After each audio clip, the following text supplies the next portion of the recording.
If you miss a day, no big deal, but try not to miss more than one day. Otherwise, your mental and physical health will start to suffer. Welcome back to Biohacking Insights. Did you know that having a science-based morning routine is a superpower for everyone who practices it? In today's video, our rockstar neuroscientist, Dr. Andrew Huberman, shares his super morning routine and breaks it down in this video. So let's talk about how to apply quality peer-reviewed science to your day and how to optimize everything from sleep to learning, creativity, meal timing, etc. According to Dr. Huberman, you should take a walk first thing in the morning, not to burn calories or even for cardio health, but so you can generate optic flow. What is optic flow? You see, whenever you take a walk or light jog, not full sprints now, visual images pass on our eyes. Quite remarkably, this has a powerful effect on the nervous system by reducing the amount of neural anxiety in the amygdala. Note that the amygdala is crucial in the brain network and generates feelings of fear, threat, and anxiety. This is backed by clinical data published in the Journal of Neuroscience that Dr. Huberman cites in his podcast, and it's just mind-blowing how something so simple can change your life. The second thing I do after I wake up is to get into forward ambulation, which is just nerd speak for taking a walk. For humans and for animals, there's a phenomenon whereby when we generate our own forward motion, forward ambulation, visual images pass by us on our eyes, so-called optic flow.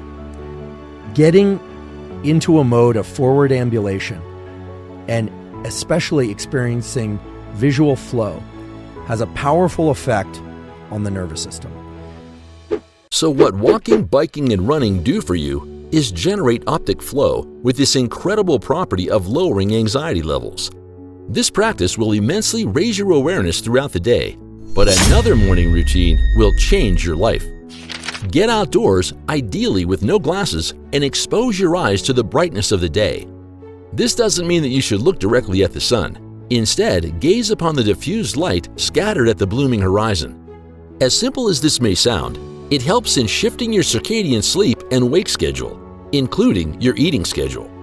So getting outside for a 15-minute morning walk will ensure adequate stimulation of these neurons in the eye called melanopsin, intrinsically photosensitive ganglion cells. This means that these neurons don't care about the shape of an object or its motion. Still, they convey to the brain that it's daytime and therefore time to be alert, setting in motion huge biological cascades in every cell and organ of your body: heart, brain, liver, gut, and all.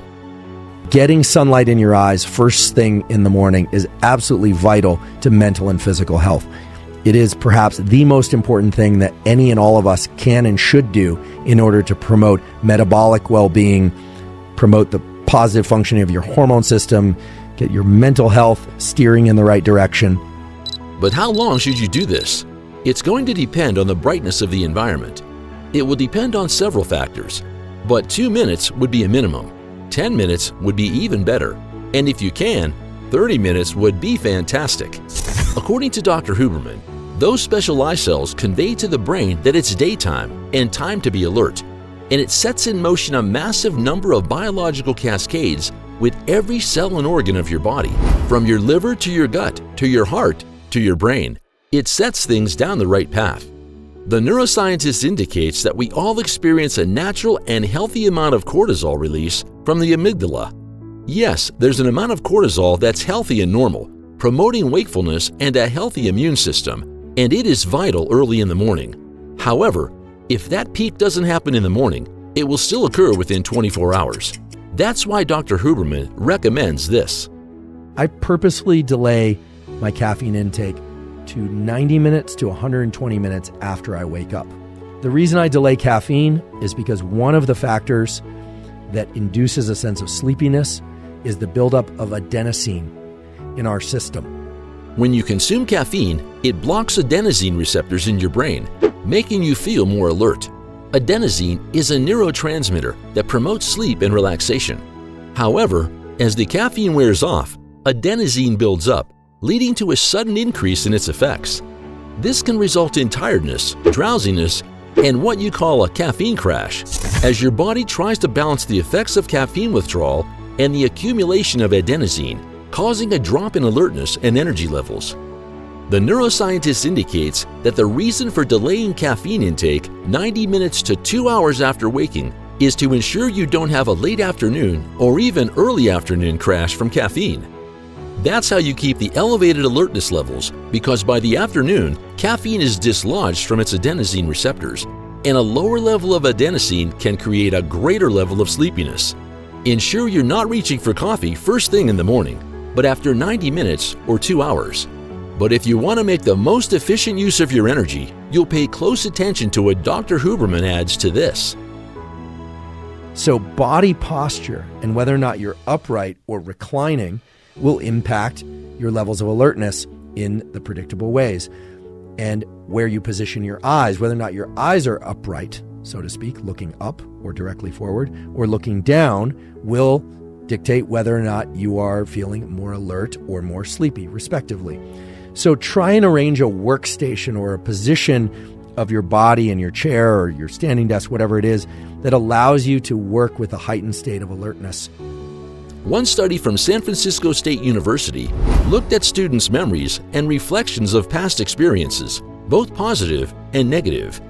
They instructed the group to recollect both happy and bad experiences twice, once while sitting upright and once while hunching over.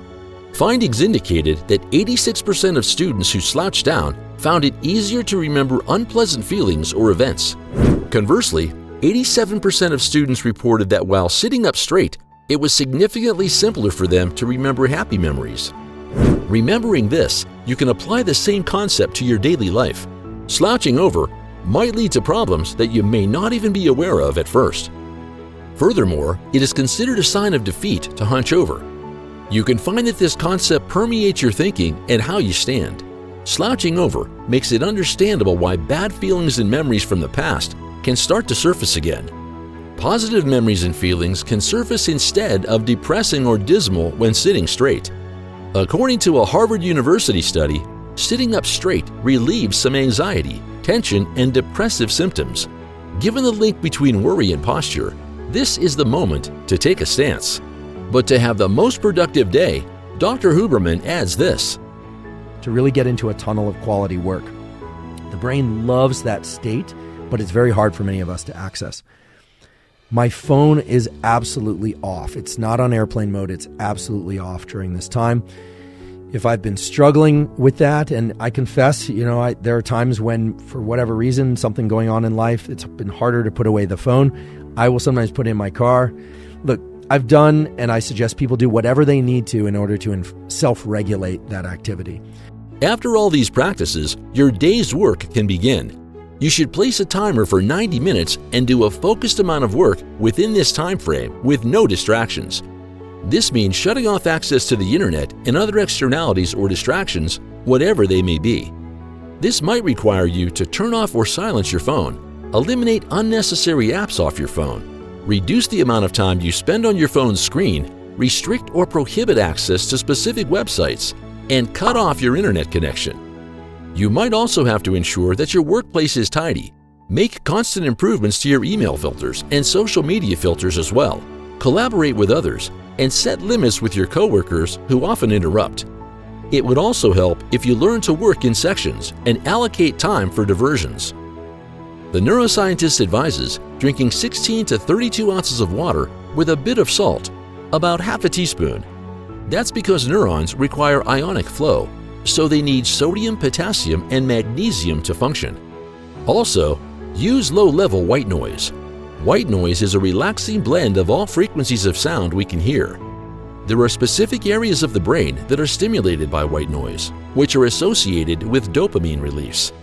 Note that dopamine release does not induce the feeling of pleasure, but is also associated with motivation and cravings. Your morning routine should look like this: waking up, going for a walk to induce optic flow sunlight exposure, which can be combined with the walk, delaying caffeine for at least 90 minutes, and focused bouts of work lasting 90 minutes each. If you enjoyed this video, see how you can blast your growth hormone 16 times more with these mind-blowing discoveries. Stay tuned.